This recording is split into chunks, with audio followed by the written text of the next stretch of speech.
Après avoir traversé l'Europe, le Sahara et le Sahel,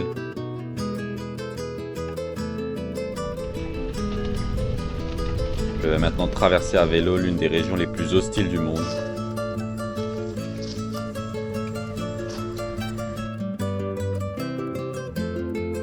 La forêt tropicale d'Afrique de l'Ouest.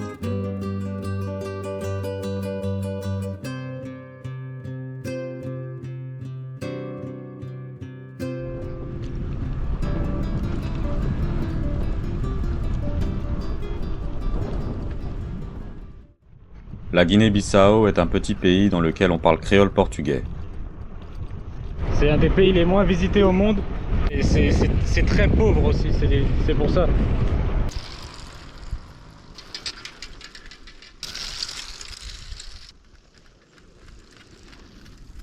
J'arrive rapidement à la capitale, Bissau, une ville avec une bonne ambiance et surtout très propre par rapport aux autres villes africaines. À partir de là, par contre, plus possible de boire l'eau du robinet ou du puits. Je découvre l'eau en sachet que toute la population boit car c'est la moins chère. Et elle est dégueulasse. En fait, je sais pas, tu sais jamais d'où elle vient quoi. Je pense que c'est juste l'eau du robinet qui vendent comme ça.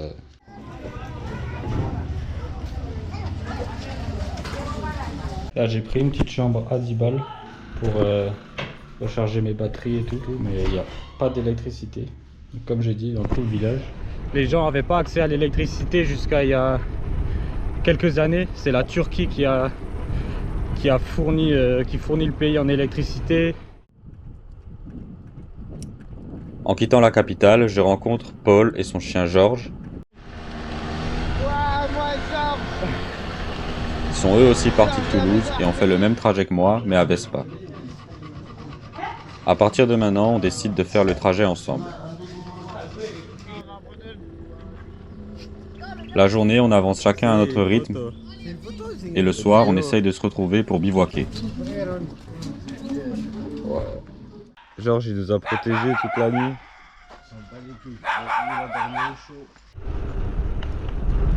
Les routes sont en très mauvais état. Ici en Guinée-Bissau, les gens sont obligés de réparer eux-mêmes la route. Il y a des braves gens comme ce monsieur. Guinée-Bissau, il est fatigué. Oui, fatigué. Oui, oui.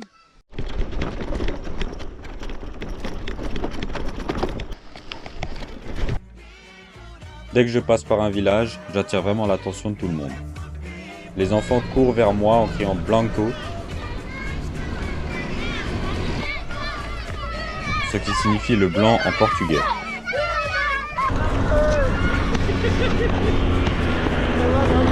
Ça va.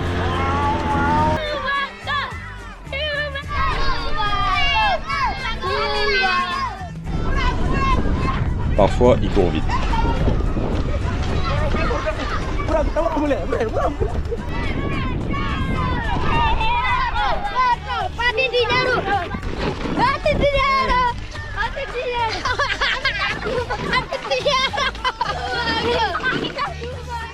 C'était marrant. Mais quand je voulais manger ou me reposer, je devais me cacher. Littéralement.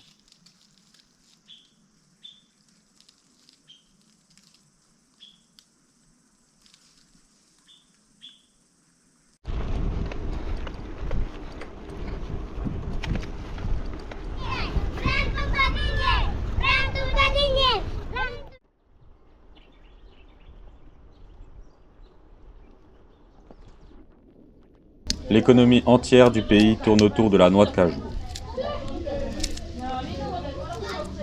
Le pays entier, il sent le fruit de la noix de cajou là.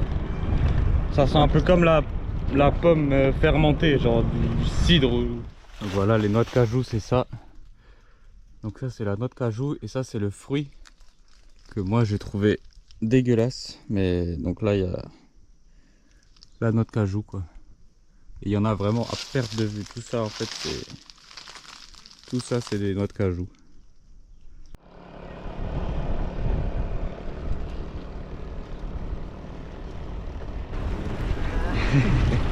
Voilà, j'ai perdu mon pote Paul et son chien et Georges. Je pense que je vais camper tout seul. La frontière de la Guinée-Conakry, elle est pas loin. Depuis avant, je vous parle de Guinée-Bissau et Guinée-Conakry sans vous avoir vraiment expliqué ce que ça veut dire.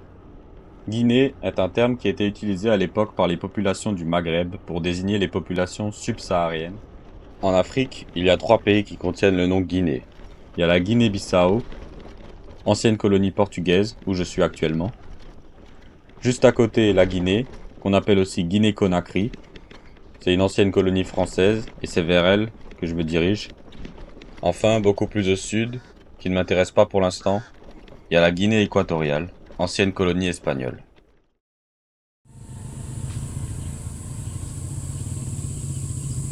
Bon, j'ai déjà trouvé. J'allais maintenant traverser la Guinée, le pays que j'appréhendais le plus, à cause des montagnes et des routes en mauvais état.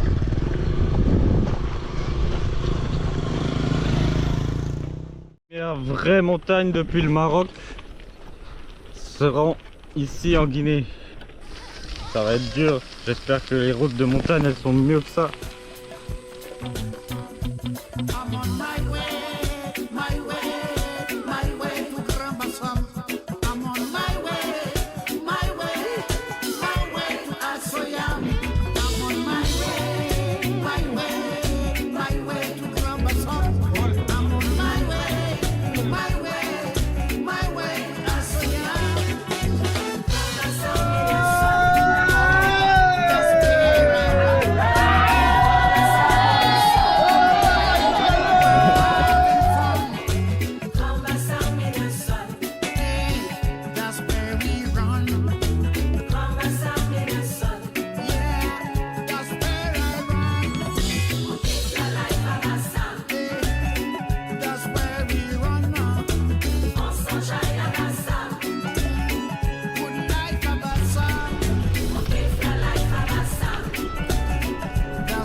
Du monde en fait.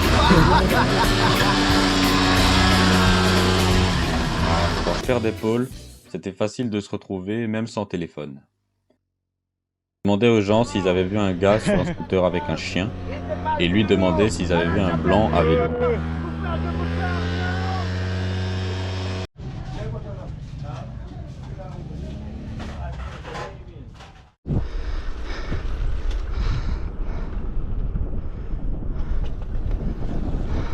Je voyais les entreprises chinoises tous les jours.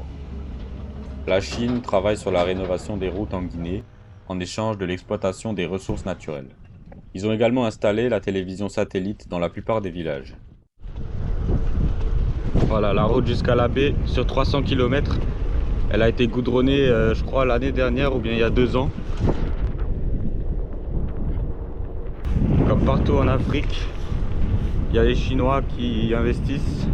Donc en Gambie c'était la pêche, en Mauritanie ils faisaient les routes aussi. Et ici ils ont construit cette route. Je pense que c'est pas de la charité, mais ça fait plaisir à moi. Et je pense à tous les autres gens qui empruntent cette route.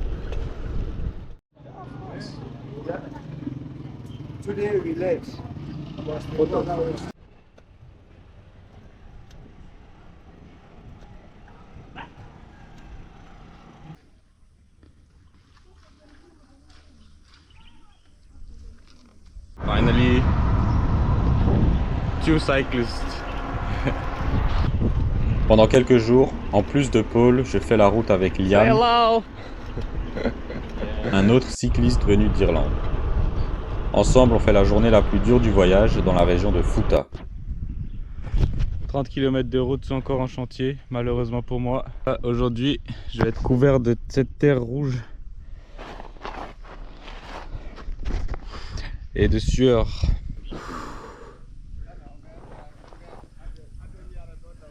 Toute la route est en construction là, toute cette portion de la route est en construction. Et en plus ça monte 600 mètres de dénivelé. sur, je sais pas, 40-50 km.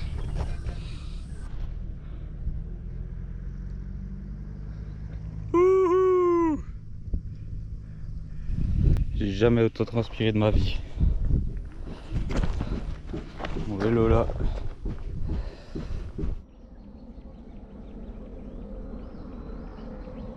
Après ça, je me retrouve de nouveau tout seul.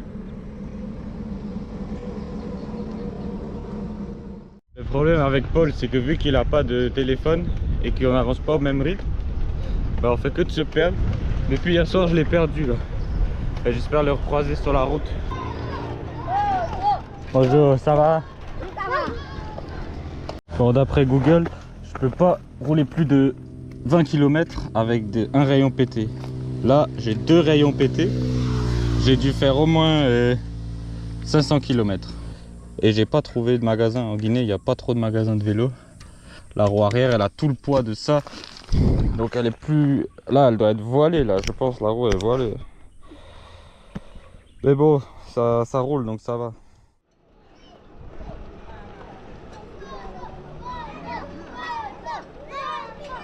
Bon, je crois que la saison des pluies, elle va arriver plus tôt que prévu. Hein. On est le 9 avril.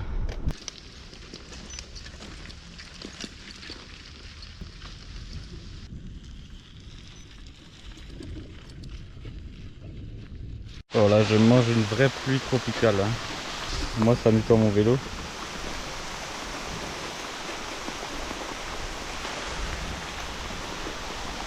Et je me rends compte que je suis pas du tout préparé à la pluie. Genre ça là, c'est mon sac de vêtements. Et il est trempé. Donc tous mes vêtements sont trempés. J'ai juste peur pour mes affaires quoi. Parce que je suis parti, normalement je devais juste aller dans le désert quoi. J'ai pas prévu trop d'équipement pour la pluie. Donc je vais devoir réorganiser un peu tout mon matériel. Heureusement, pour l'instant, il ne pleut pas souvent.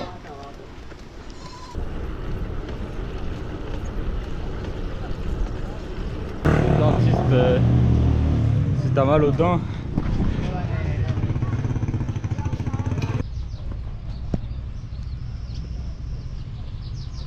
Conakry, la capitale, n'est pas sur ma route, mais je suis obligé d'y aller pour faire mon visa de la Côte d'Ivoire. Je m'y rends donc en bus depuis Mamou, où je laisse mon vélo. Dans la dernière vidéo, j'avais parlé de Dakar comme étant un enfer en termes de trafic. C'était rien en comparaison à Conakry, qui est de loin la pire ville que j'avais jamais vue de ma vie, en tout point. Pour commencer, je suis allé là-bas en taxi local. En gros, une Opel Zafira, voiture 7 places dans laquelle on était 10. J'étais à la place du milieu dans le coffre, entre 2 gars, pendant à peu près 5 heures. Des fois, si le chauffeur veut encore plus optimiser le trajet, il peut y avoir 2 ou 3 gars sur le toit. Ensuite, en arrivant en ville, à un rond-point, un policier est entré dans la voiture à la place passager et a commencé à se battre avec le chauffeur.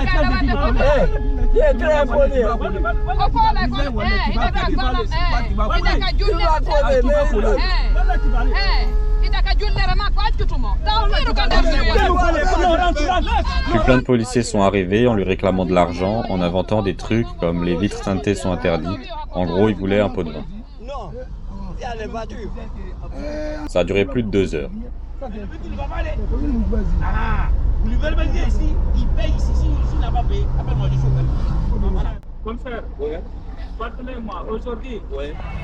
C'est d'autant plus drôle qu'ils cherchaient des excuses comme ça alors que la circulation dans la ville est infernale.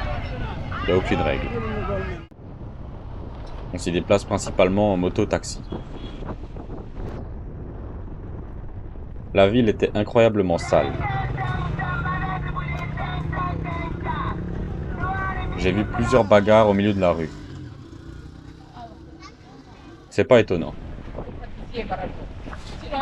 La ville a connu de nombreux coups d'État. Il y a des photos du chef d'État partout.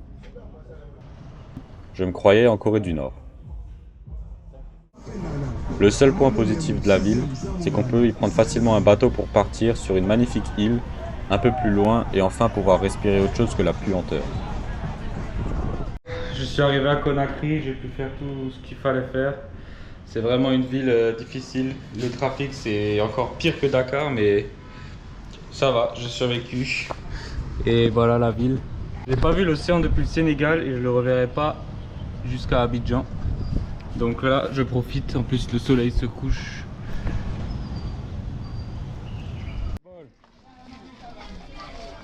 J'étais très heureux de quitter Conakry.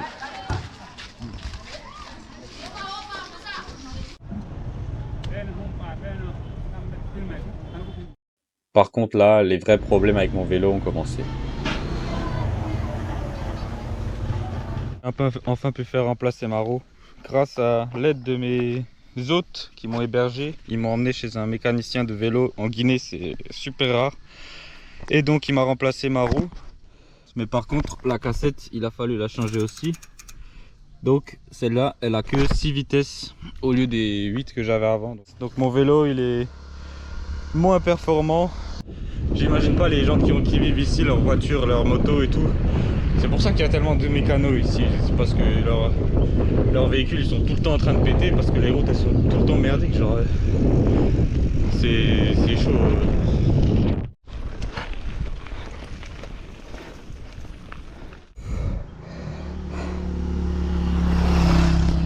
C'est juste de la sueur ça.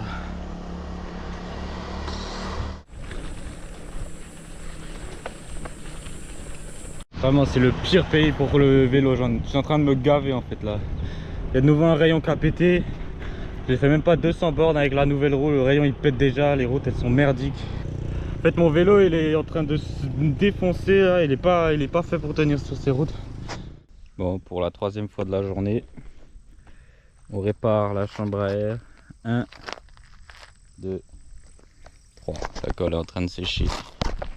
Mais au moins ça m'a fait trouver cet endroit où je peux me reposer.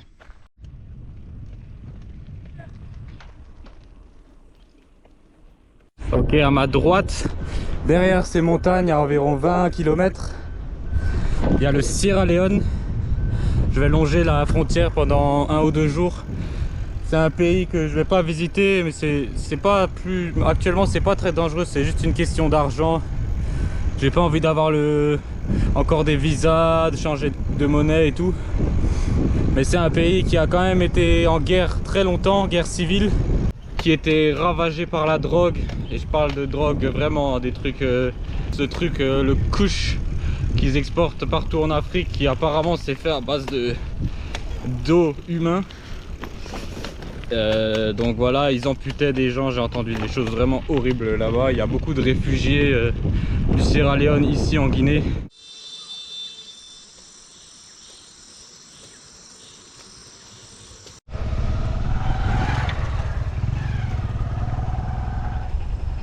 Faut que je me magne le cul.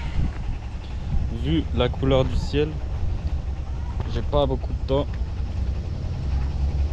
J'ai pas envie d'être trempé. Je suis poursuivi par l'orage.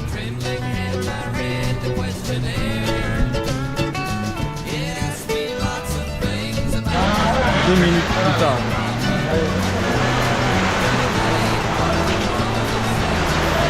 Le vélo il est bon.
Il va vite, il est rapide. Il m'a battu sur la montée.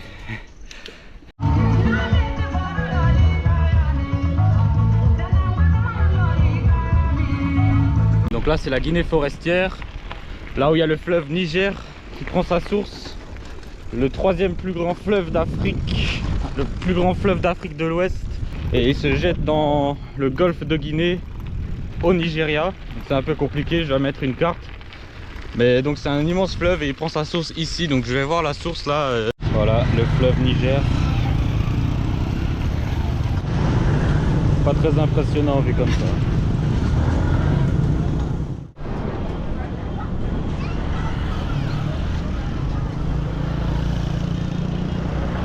Je vais longer le Liberia. Donc le Liberia, je vais pas y passer, pareil. C'est connu pour avoir les pires routes de toute l'Afrique. En plus la saison des pluies elle commence. Donc c'est vraiment impraticable. Donc c'est un des seuls pays d'Afrique à pas avoir été colonisé par les Européens, avec l'Éthiopie. C'est quand l'esclavagisme a été aboli aux États-Unis, les anciens esclaves, ils avaient le choix ou ils restaient aux États-Unis ou ils partaient fonder un État en Afrique à eux, qui sera donc le Liberia. C'est pour ça que leur drapeau il ressemble à celui des États-Unis, sauf que les mecs sont arrivés au Liberia, les anciens esclaves afro-américains, et en fait ils ont commencé à esclavager les autochtones, les locaux du Liberia. Donc ça a fait des conflits entre les anciens esclaves afro-américains et les Africains du Liberia natifs. Donc j'évite le Liberia et là j'arrive à la ville des 3 frontières.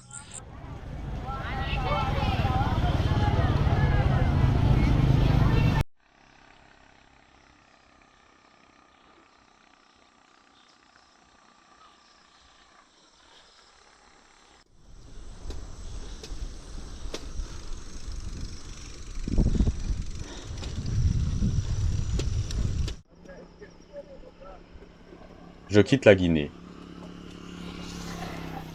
Même si la capitale Conakry avait été une expérience horrible, le reste du pays était vraiment un sanctuaire protégé du tourisme, plein de magnifiques paysages et de gens très accueillants. Ces gens qui n'ont pas forcément la notion de voyager ne comprenaient pas trop ce que je faisais ni où j'allais. Nos points de vue sur la vie étaient complètement différents, et c'était peut-être l'expérience la plus enrichissante de tout mon voyage. Malgré les routes, malgré la difficulté, j'ai quitté la Guinée avec que des bons souvenirs et je ne savais pas quoi attendre de mon prochain pays, la Côte d'Ivoire. J'ai tellement hâte d'arriver en Côte d'Ivoire. Il me reste 25 km. Là, il y a des magnifiques montagnes.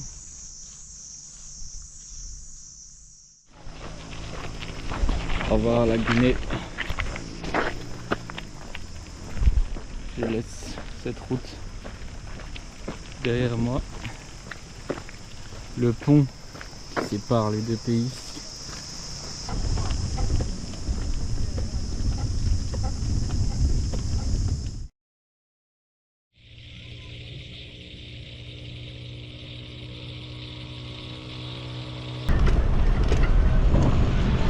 Ma première impression de la Côte d'Ivoire, c'est évidemment les routes parfaitement goudronnées.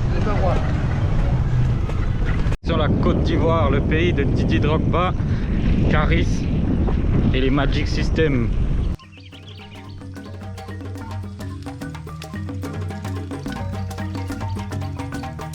Je remarque aussi d'autres différences avec la Guinée. Les jeunes vont tous à l'école en uniforme, marchant parfois des dizaines de kilomètres.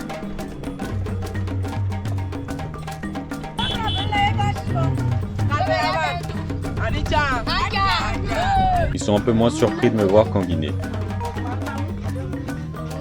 Par contre, ils étaient toujours très gentils.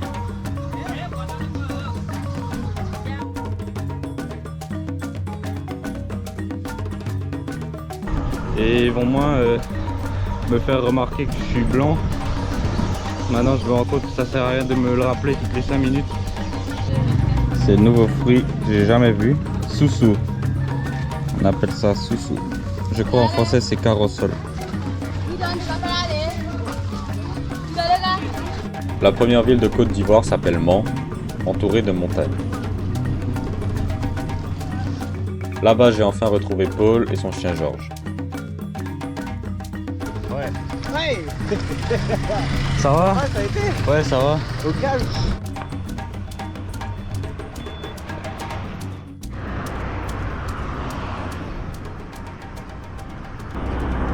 Je vais passer quelques jours ici parce que je suis épuisé, j'ai pas fait de pause depuis Conakry.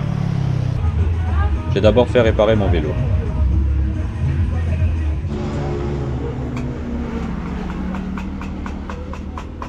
Live and direct de la Côte d'Ivoire.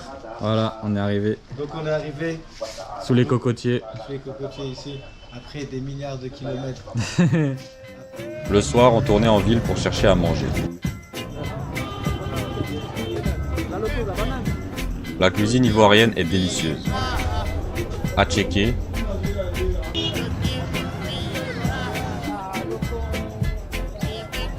aloko,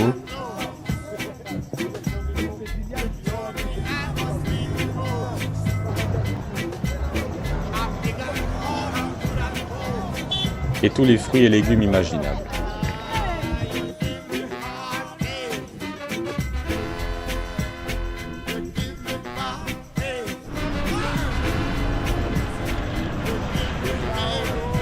La journée, on partait marcher dans la jungle.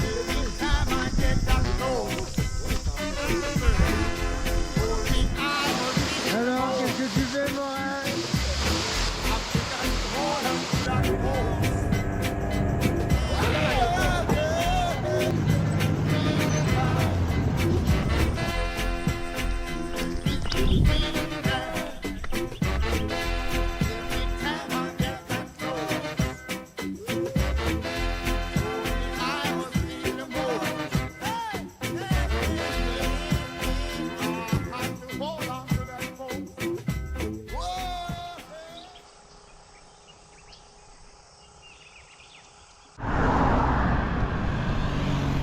Ça c'est numérique. Oui. Ah, il y a là. Il y a là.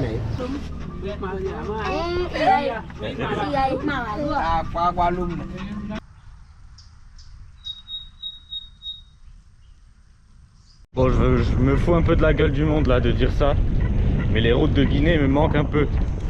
C'est moins joli quand il y a du bitume et j'ai moins l'impression d'être dans la nature là. C'est le premier pays où je voyais autant de chrétiens que de musulmans. Ils vivaient ensemble et il n'y avait pas de tension religieuse. Guinée-Bissau, tout le pays, ça sentait la pomme de cajou. Là, ça sent assez souvent l'huile de palme, enfin c'est le fruit du palmier. Et l'odeur, c'est la même odeur que le Nutella. Donc en fait, sur le bord de la route tout le temps, ça sent le Nutella. Ça sent très fort, je le sens avant même de le voir.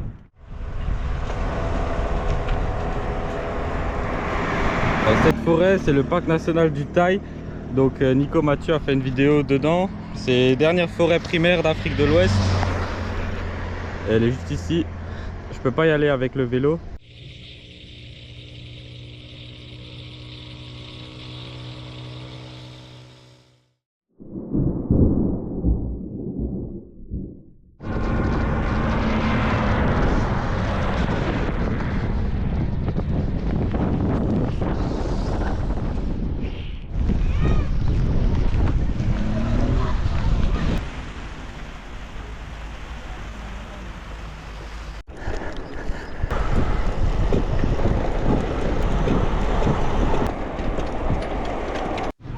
Même si les routes étaient en bon état, mon vélo souffrait toujours de ce qu'il avait enduré en Guinée.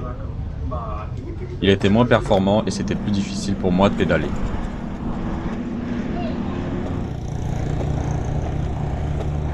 Quand j'avais sommeil, je dormais. On passe une nuit dans une mission catholique, donc il y en a beaucoup en Côte d'Ivoire. C'est souvent les endroits les moins chers. Donc c'est des chambres à proximité d'une église ou d'une école religieuse. Quand j'avais faim, je mangeais. Ça, c'est foutou, c'est de la purée de banane avec d'autres trucs. Il y avait toujours des gens prêts à vendre des fruits sur le bord de la route.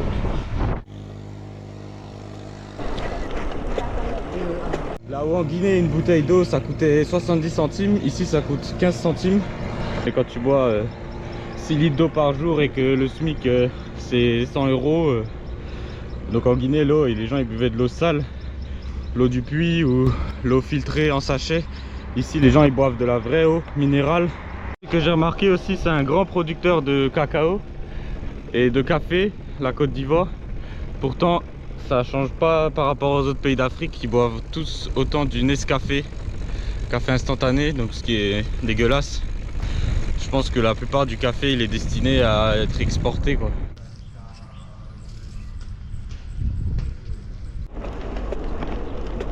La Côte d'Ivoire a deux capitales officielles. La première capitale que je traverse est Yamoussoukro, la capitale politique.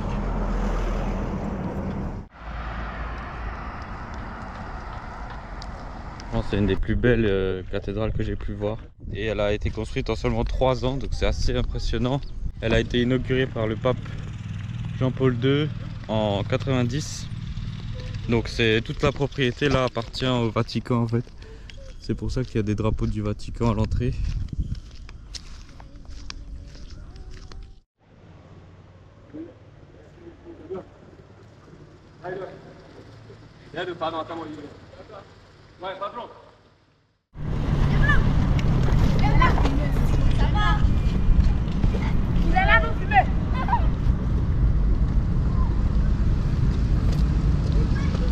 Je quitte Yamoussoukro et me dirige vers Abidjan, au bord de l'océan, la capitale économique du pays.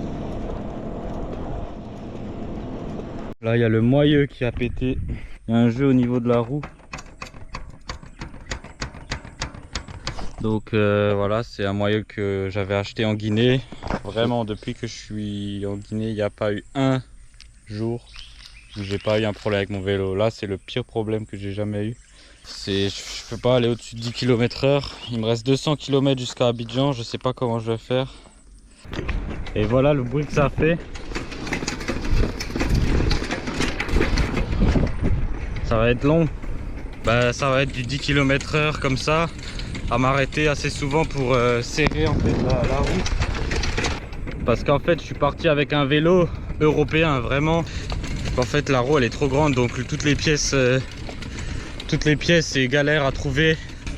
Donc si je devais refaire ce voyage, je prendrais juste un vélo avec des roues un peu plus petites. Là la taille de mes roues je crois que c'est 29. Et je suis le seul gars ici, j'ai l'impression dans tout le continent, à faire du vélo avec un vélo avec des roues comme ça.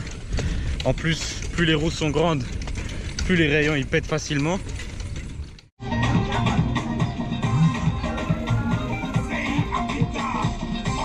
Bon, c'est bon, j'ai réparé le nouveau moyeu et les rayons, encore une fois, qui étaient cassés, réparés. Donc là, 150 km d'Abidjan, j'espère que c'est la dernière fois que j'ai eu à réparer mon vélo.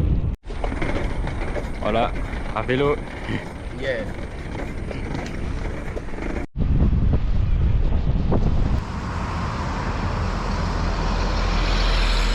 Entre Yamoussoukro et Abidjan, il y a une grande autoroute avec de nombreuses aires de repos. Bien meilleures que les aires de repos qu'on a en Europe. Ça change des sandwichs Sodebo infâmes à 8 €.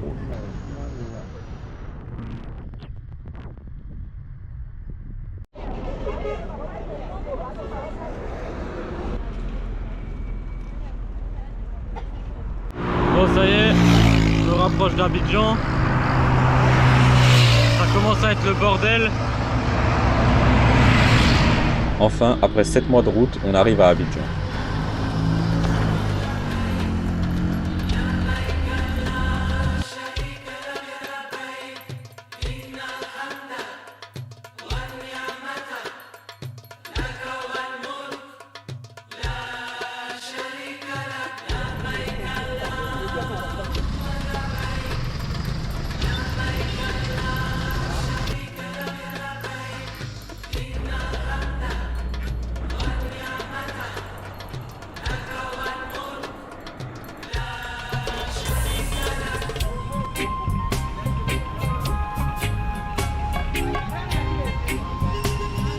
Étant l'une des plus grandes villes d'Afrique, plus grande que Dakar et Conakry, je m'attendais à ce que ce soit aussi le chaos.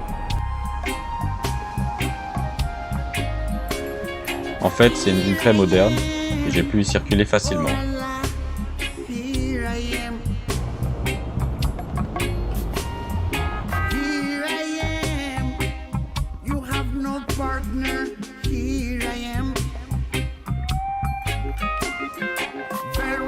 Verily, all praise and blessings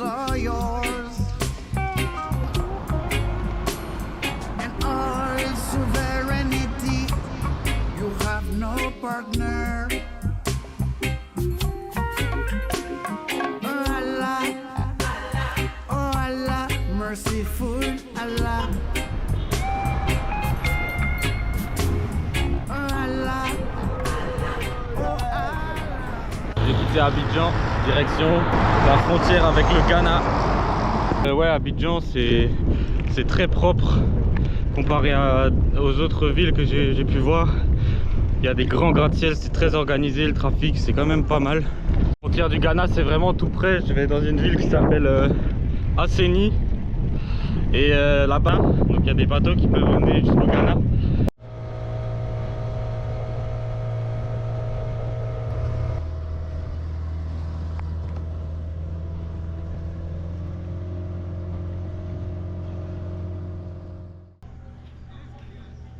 Asini était vraiment l'endroit parfait,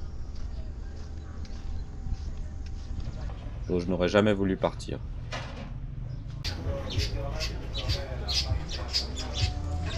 J'étais hébergé chez mon ami Stone et sa famille, sur une île paradisiaque au milieu d'un lagon.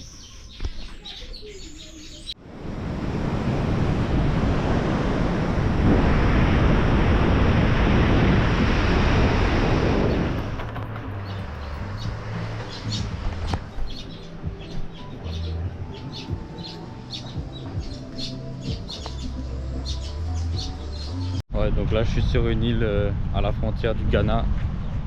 C'est un des plus beaux endroits de tout le voyage, donc c'est là que je vais m'arrêter pour l'instant parce que je vais continuer jusqu'au Ghana prochainement,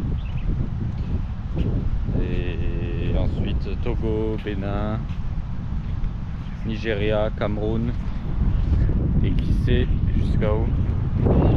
Et donc jusqu'au Cameroun il y aurait à peu près je crois 2000 km, ce qui est pas énorme par rapport à ce que j'ai déjà fait. Je vais attendre que la saison des pluies s'arrête, je vais acheter du meilleur équipement et voir avec mon vélo.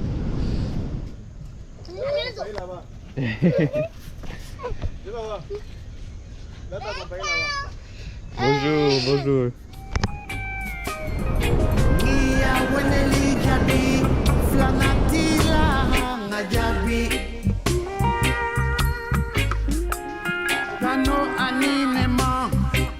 Masaya, obeye ileta flanatila.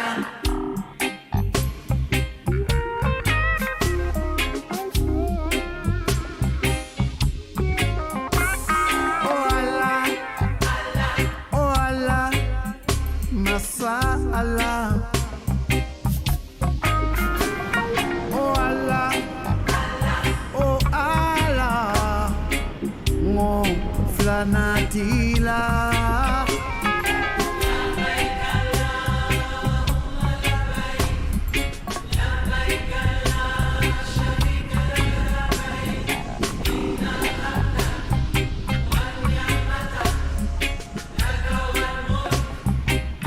Si vous voulez découvrir jusqu'où j'irai en Afrique, abonnez-vous à cette chaîne.